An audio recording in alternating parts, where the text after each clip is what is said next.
It's an ice cap type of day.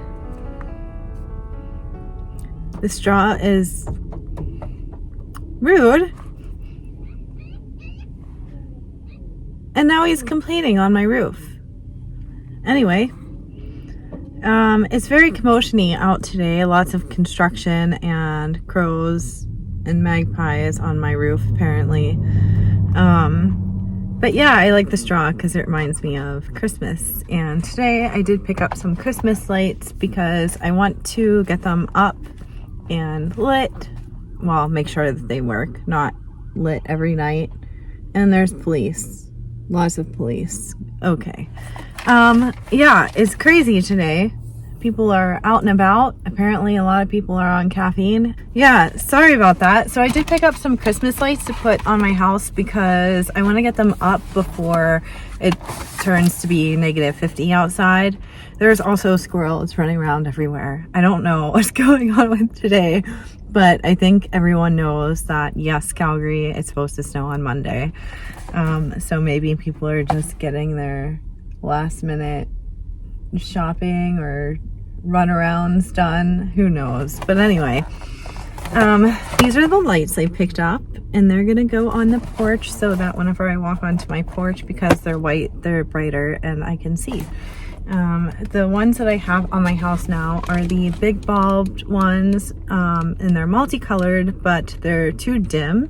I didn't realize how dim they were gonna be. Kind of whatever, it is what it is. They still look nice, and they're also on the trees in the front too, so it's pretty. It'll be nice. So I'm gonna get that done hopefully today or tomorrow, and then my husband has to go into work on the weekend, so I think I'm just gonna do some yard work then and get ready for Monday because it is supposed to snow. I don't know how much, but you know, it's Calgary, so we're used to it by now. We're just trying to get the yard work done before then, is all it is. Today my car said it was 38 outside Fahrenheit. I don't know what that is Celsius, even though I converted everything from miles to kilometers in my car. It still says Fahrenheit instead of Celsius, which I'm kind of grateful for because I understand Fahrenheit a little bit more still. I think I kind of always will. I don't know if that will ever go away, but it is what it is.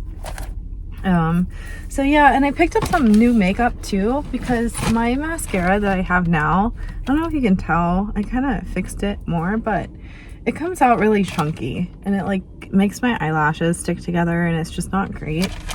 So I picked up this one. So we'll see how this goes. And then I also picked up some Sally Hansen Insta Dry nails, and they're pink, so I thought that would be cute. Yeah, I'm just out and about trying to get things done. And oh, I also picked up these coasters. I thought they were super cute since it's supposed to snow. We could have hot cocoa. We have coasters, but they're fall coasters, so it'd be nice to have winter ones.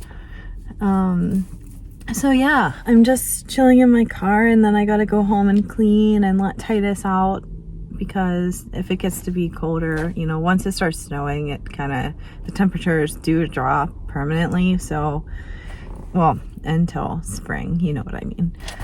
But anyway, today's discussion is kind of about my update on my EDS specialist appointment that I had a few days ago. It didn't really go as planned, and while it was a negative experience and today is beautiful and happy and sunshiny, I think it's important to talk about it and not skip over it, because I think this probably affects a lot of people, not just me. When you have that bad doctor appointment that doesn't go as planned or as well as you'd hoped it would go. And I did go in alone, and I think that it does make a difference when you go in with someone. And yeah, I feel the need to talk about it. So let's dive into what happened at my EDS specialist appointment. So I went in alone, but I still prepared my notes like I would if I were to go in with someone else. And I prepared all my questions, everything that I've tried, my symptoms, and etc. And so my first question to him was, is severe pain from EDS normal on a daily basis? And he said yes. I wish he would have said yes, but here are some treatment options or some pain relief options that you can do. Instead, it just ended with yes, period. So I was telling him about everything that I was trying. I was going to the gym, I was swimming, I was doing strengthening exercises, I was walking around the mall, getting enough sleep, drinking enough, etc., going down the list. And he told me that I'm not doing enough because I don't have a physiotherapist. And then he went on to say that me without a physiotherapist is like an Olympian without a coach because they'll never win, is what he said. That kind of crushed me. I didn't know what to say to that. I kind of just sat there. And then I proceeded to tell him, well, my health insurance does not cover physiotherapy. That's why I'm doing everything outside of physio that I could possibly do because I can't afford $500 a month sessions. And so he did not want to hear it. And he basically just said, we'll find a way. He just kept saying, we'll find a way. And I thought, well, gee, that's kind of pessimistic in a way. You're not giving me much hope. He didn't give me any other options besides his physiotherapist that he recommended in his office. And that was the other thing. He did not have any other referrals for another physiotherapist that was outside of his office because he said he didn't trust anyone else because he doesn't know anyone else who deals with EDS patients, which I understand. But if you are an EDS specialist, one of the only ones in Alberta, then you get those lists together for your EDS patients that need physiotherapists. There can't just be one physiotherapist in all of Calgary that has EDS patients and that is well aware of what to do and what not to do.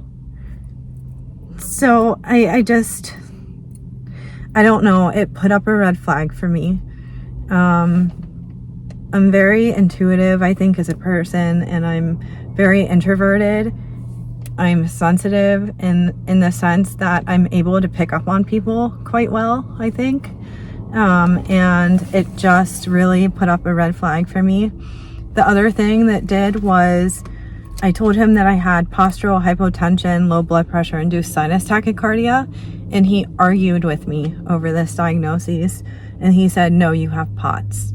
And I said, no, because I was diagnosed with POTS in Pittsburgh, and then I came to Calgary, and the EP cardiologist / director of cardiology, who's in the same office as the EDS specialist, by the way, ran all of these tests, the stress test, the Holter monitor, EKG, ECG, everything that you could possibly do here in Calgary. And he sat me down in his office and he told me, I don't have POTS. POTS is dysautonomia. I have postural hypotension, low blood pressure induced sinus tachycardia. The EDS is directly affecting my blood vessels, making them too lax, and they're not constricting when I go to stand up and I'm walking around. He specifically told me that I did not have POTS. I have this. And so I told the EDS specialist that, and he did not want to hear it. The EDS specialist, in fact, made me make an appointment with him to only discuss POTS. I have an appointment in November with the EDS specialist to talk about a diagnosis that I don't have. Because the EP cardiologist and the EDS specialist will not talk to each other, even though they're in the same office. And yes, I did want to cuss there, but I didn't.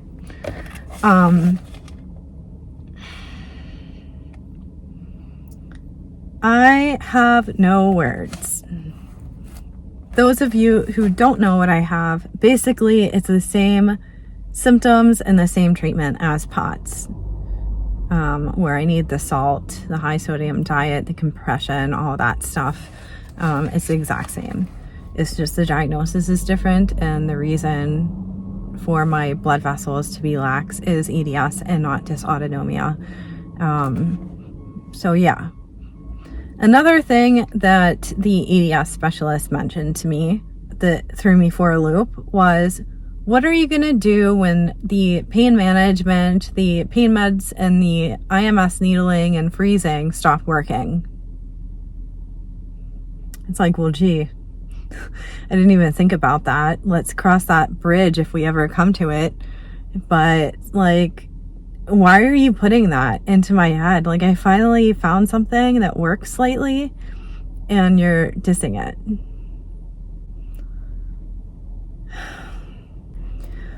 What I wanted to say to him was, how would you feel if you had an incurable disease that caused you severe pain and you finally found relief?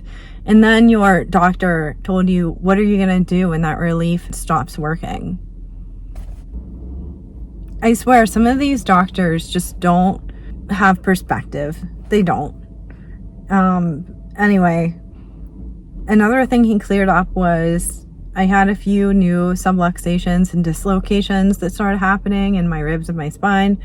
And he said once it starts, it's more likely to keep happening. It's just easier for them to sublux and dislocate. So that kind of cleared things up for me a little bit, I guess.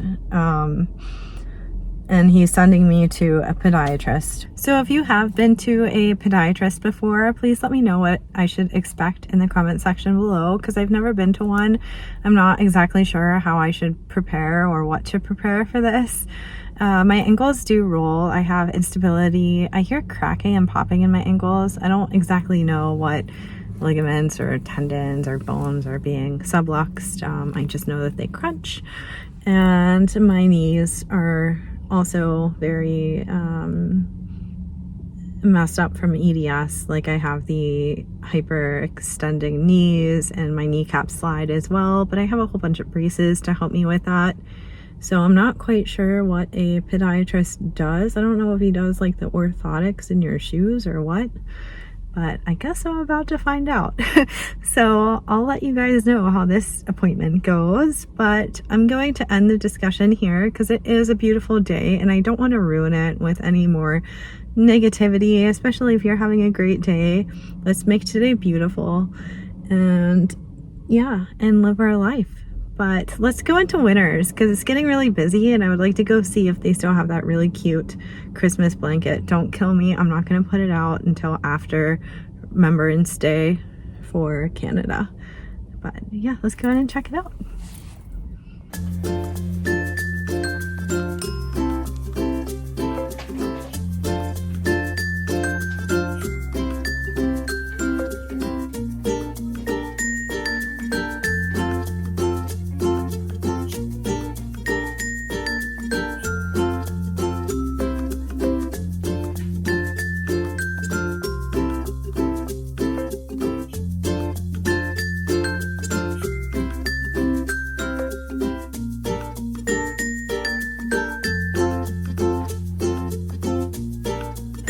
So glittery.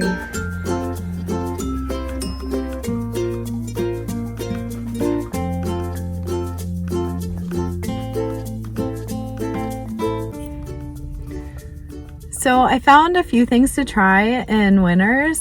Unfortunately, they did not have the Christmas blanket that I really wanted. In fact, they didn't have any Christmas blankets in there. So I'm wondering if they put them back in storage to try to sell their like Halloween and fall blankets first, and then they're gonna put them back out, or if they sold out. So we'll find out. Hopefully they didn't sell out, and hopefully if they did sell out, they'll get more because it was super, super cute. So the next time I see it, I'll definitely get it. It was just like a pink fleecy blanket, just lightweight, and then it had gingerbread houses on it. But anyway, I did find some gingerbread pizzelles. And I used to make these in Pittsburgh, and whenever I came to Canada, I had a pizzelle maker and I would make homemade ones, but then the pizzelle maker broke. So sadly I started buying them in store. But I also found white chocolate peppermint pizzelles. And so I'm super excited to try these. And my husband likes them as well, so it'll be interesting to try these different flavors. And then since it's supposed to snow, I wanted to stock up a little bit more on tea. We do have a lot of tea at home. I say a lot. We have sufficient amount of tea at home, but not enough to get us through the winter. So I do like to stock up when I can. So I found the Secret Garden Organic Peach Green Tea. I've never tried this brand before. I don't know if I recommend it yet or not, but I'll let you guys know. My favorite two brands are, well, I have three actually, is Total Tea, which is at the Calgary Farmers Market. I always go to the South location, and then I love David's Tea. And my ultimate favorite tea is actually based out of New York, but they ship everywhere. And it's Harney and Sons tea, and I used to have a collection of that while I lived in Pittsburgh, and a little bit when I lived in Calgary for the first time before we moved. But yeah, so those are my favorite tea brands. As far as I know, I haven't tried a lot, so we'll see what time brings. But I hope you're doing well. And I'm gonna go home and rest a little bit because I am getting a little bit sore from walking around, and my wrist hurts a lot from, I just subluxed it. I just started doing that by accident like a week or so ago, and I'm not used to it yet. And when it happens, it's just like so gross to me still. I don't mean to offend anyone. I'm saying for me personally, subluxing my own wrist is disgusting. It just feels gross is what I'm trying to say. It doesn't feel normal and I'm still trying to get used to it. So please excuse me while I freak out a slight bit. But anyway, pretty sure it's back in place. So yeah, that's sore. I was thinking about going to the pain doctor today. Might stop there on the way home for my mid back to lower back. It does hurt a little bit. And yeah, I'm not going to tell them about my wrist because honestly, needles going into my wrist sounds terrible. But I hope you're having a great day, and I'll see you at home. I have a Q&A running currently online, so we'll see if we get any questions in. I'll see you later.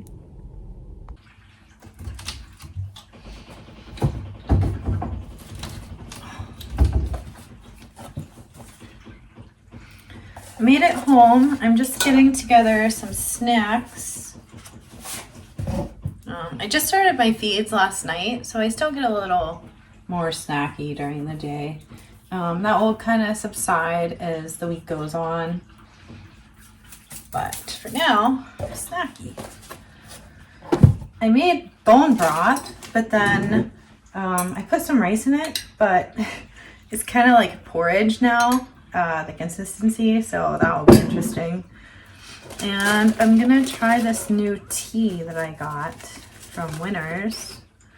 It smells really good, like super good. I'm sure there's a lot of filler in it, but that's okay.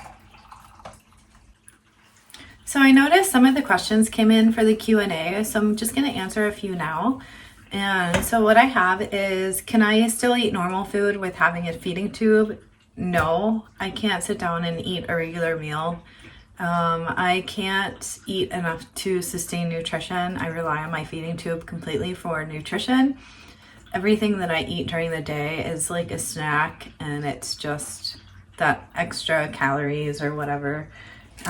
Like this bone broth porridge that ended up being porridge. I could probably eat this. This will probably fill me up completely. I'll be surprised if I can finish this. It's just like less than half a mug of bone broth with rice in it. And then I have these gingerbread cookies, pizzelles to try from Winners. Let's give these a go.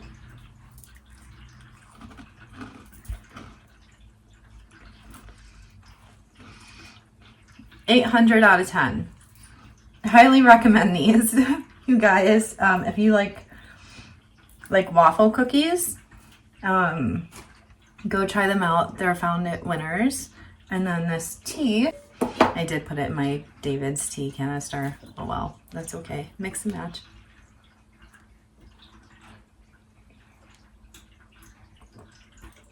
Ten out of 10.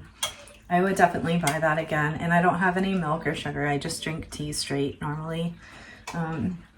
Unless I'm getting like a tea latte from David's Tea, then it's always oat milk and hot with no sweetener in it. But yeah, is the feeding tube for times I'm unable to eat. It's just for all time, forever, until some magic cure comes along. Is the feeding tube because of gastroparesis? It is because of gastroparesis. I also have colonic inertia and small intestinal dysmotility, so it makes it extra fun.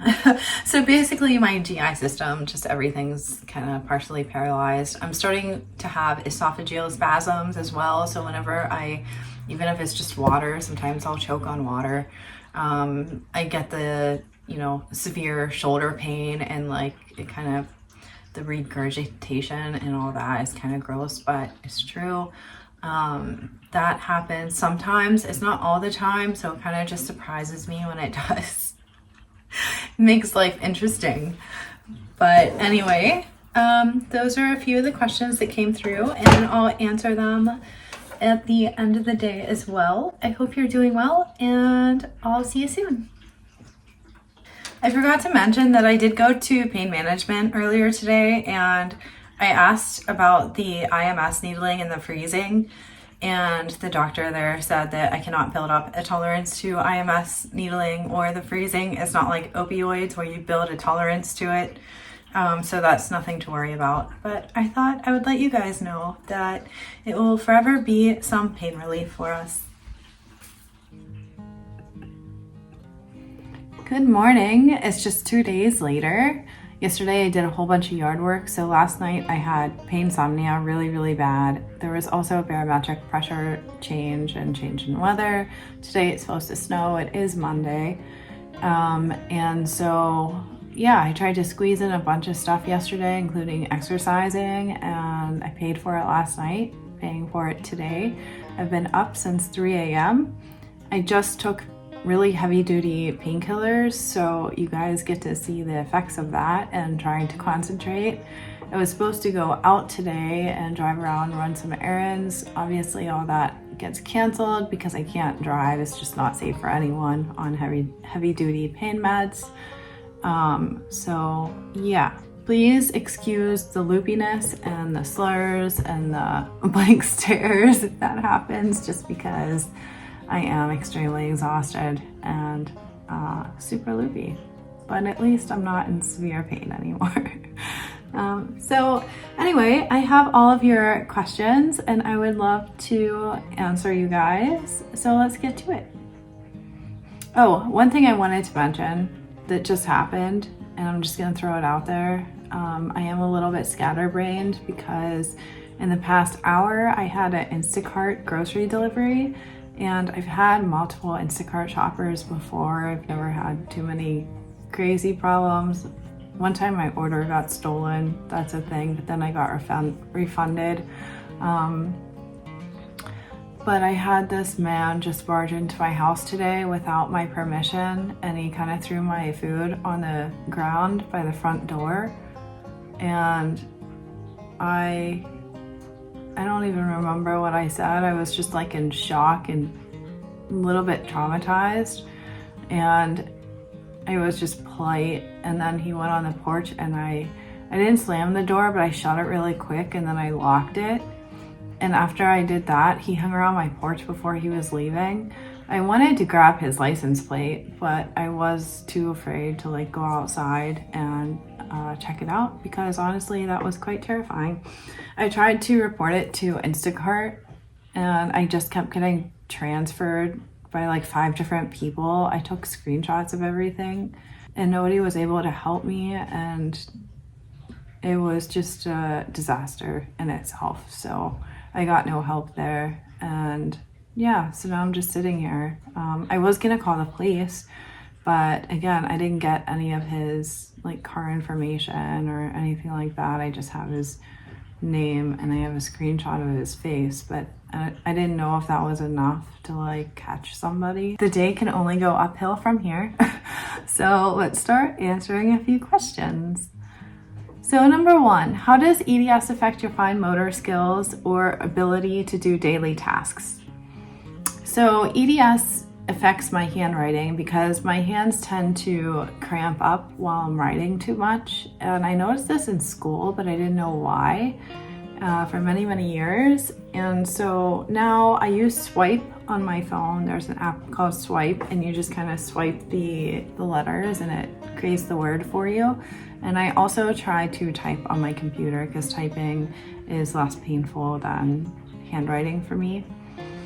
I also got laceless shoes, so I don't have to tie them, which helps a ton because I also have really bad balance due to EDS. And just tying, you know, my fingers do hurt, so tying was an issue, and it's just so much, it's made my life so much easier. So highly recommend. They're Skechers. I've had Skechers all my life. I don't think that will ever change. But yeah, they're great.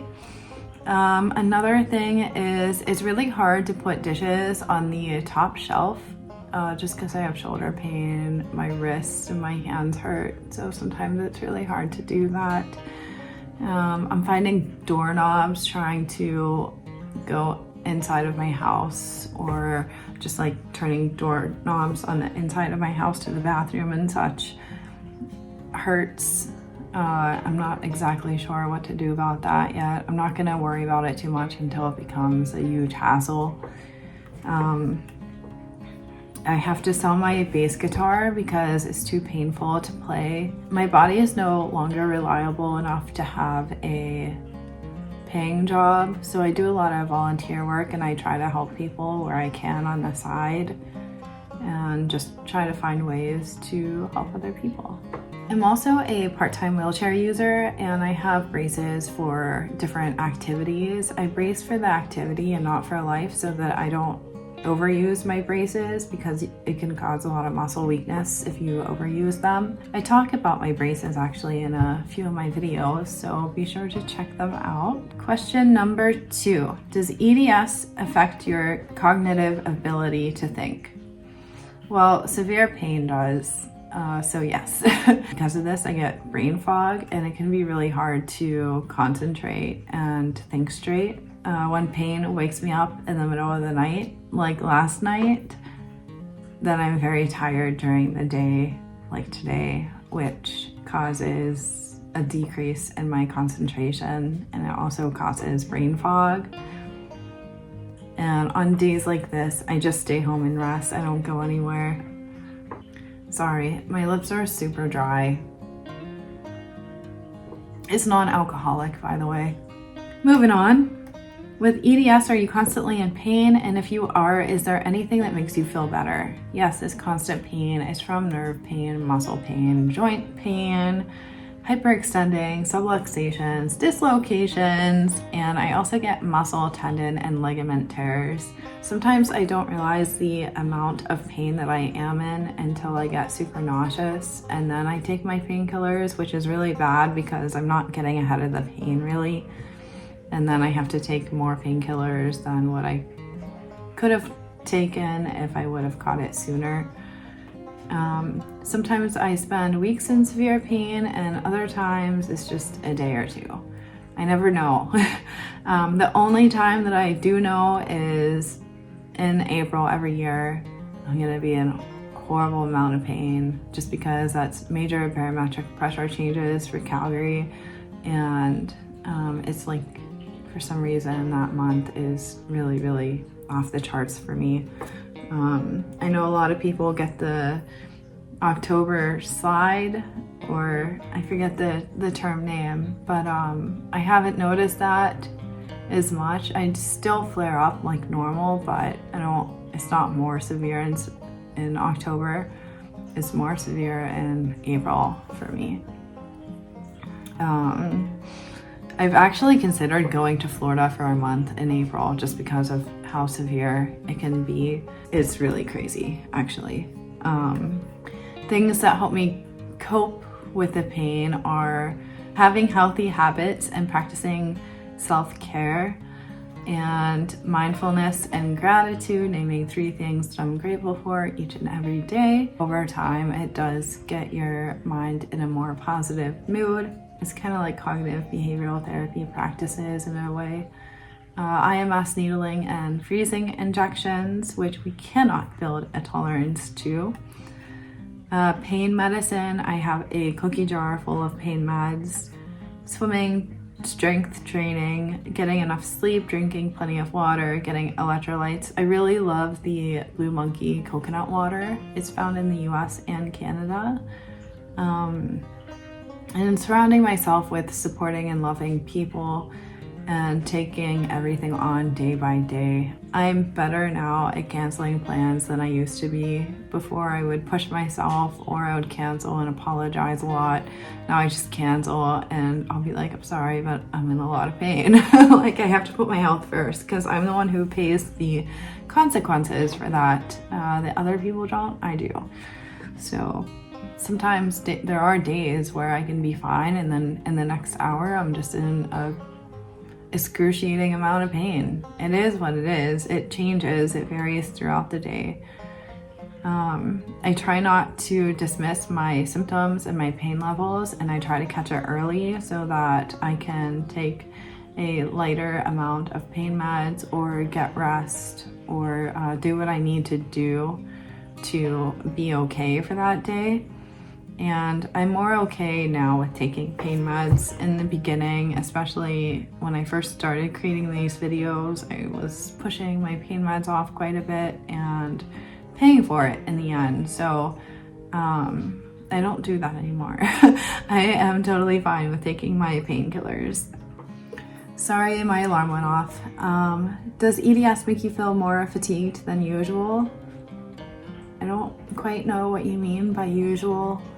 I'm kind of always tired just because of my pain levels. Once in a blue moon, I will get higher energy levels, and man, do I take advantage of that. That would have been actually yesterday. I did a whole bunch of yard work and put up the Christmas lights and really took advantage. I love those days. I have more energy in the mornings than I do in the evenings, and I tend to crash around 3 p.m. So I try to be home by 3 usually. Sometimes the fatigue is so severe that it's impossible to actually leave the bed unless I have to go to the bathroom. It feels like there are sandbags on my arms and my legs and like my neck just weighing me down to where it's really hard to walk even, and on those days, I need help getting dressed. Here's some feeding tube questions. Did the feeding tube hurt when it was put in? Well, because I have EDS, my whole entire left side was spasming very severely. So yes, it was the most painful surgery that I've had. Everyone's different. But for me personally, it was excruciating. I was in the hospital for a week, and then 2 months after the tube was placed, we're talking about the more permanent one, not the NJ tube. And then 2 months after the G tube in my jejunum was placed, even the bed sheets hurt if they were like dragged across the top of my tube. But now I can't even tell that it's there half the time. So I'm feeding now and like I'm not even thinking about it half the time. So that's good. There is hope if you do need one. It is a lifesaver after you get used to it. You can't tell that it's there.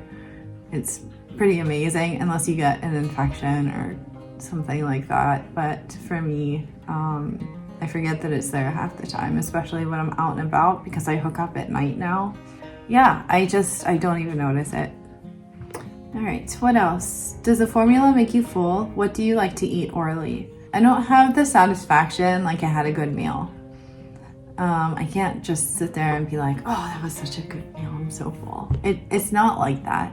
It's more like I just don't get hungry, I just get snacky.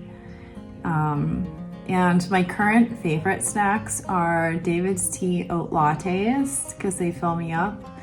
Jell-O, Pop-Tarts, pizzelles, and watermelon, and I like to put salt on watermelon. Do you ever eat regular food and does it make you sick? I stay away from most solid foods, so simply for that reason. They will make me sick. I also have colonic inertia and small intestinal dysmotility, so I get backed up and then I throw up. It's a lot of fun. If that was TMI, it's a chronic illness channel. I mean, you're gonna hear stuff. And I would rather be real with people than to skip over details that could help someone else. So anyway, some of my safe foods when I'm not in a flare-up or when I don't have esophageal spasms are watermelon, Jell-O, pudding, ice cream, cookies, cake, crackers, liquids. I really like water, coffee, and tea. These Coronas are pretty good. What else? I also love to try hot sauce, and I have a really funny story actually for you guys. The last time my friend was in town, Carmi, I'm pretty sure I've mentioned her in one of my previous vlogs. She came over and her mom came into the house, and I was like, hey Carmi, watch this, with a new hot sauce that I had just bought that day. And without realizing it was 4.5 million Scoville units, I put it on like a half a teaspoon on a soft pretzel bite and I ate it. Yeah, fun times. I had to run and grab some oat milk, but it is really good and I like the taste. Funny enough, we got it in a candy shop in the mall. Is my feeding tube painful or gross to change? Yes and yes. I actually have a vlog on my channel that's all about me changing my mini 1-button G-tube, how to change it, what it feels like, what to expect, and so forth. So be sure to check that out when you have a moment or two. Are there any sayings that people say that annoy you as a chronically ill person? There's just one. I'm not easily annoyed. I just kind of tell myself that people mean well, even if they don't, just because it's easier for me. But I'm really not a fan when people tell others who have an incurable, progressive, severe, chronic condition to get well soon or feel better soon. I feel like that only makes the person saying it comfortable and not the person that they're saying it to.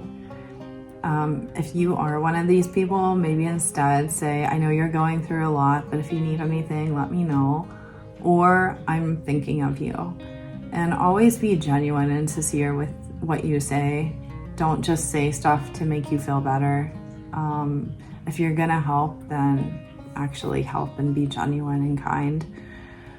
But yeah, those were all the questions for this Q&A. I hope it sums up and clears up a lot. But I'm gonna go and lay down because I am very loopy. But anyway, I hope you're doing well and I'll see you next week. Oh, and always remember that you are indeed incurably awesome. Bye.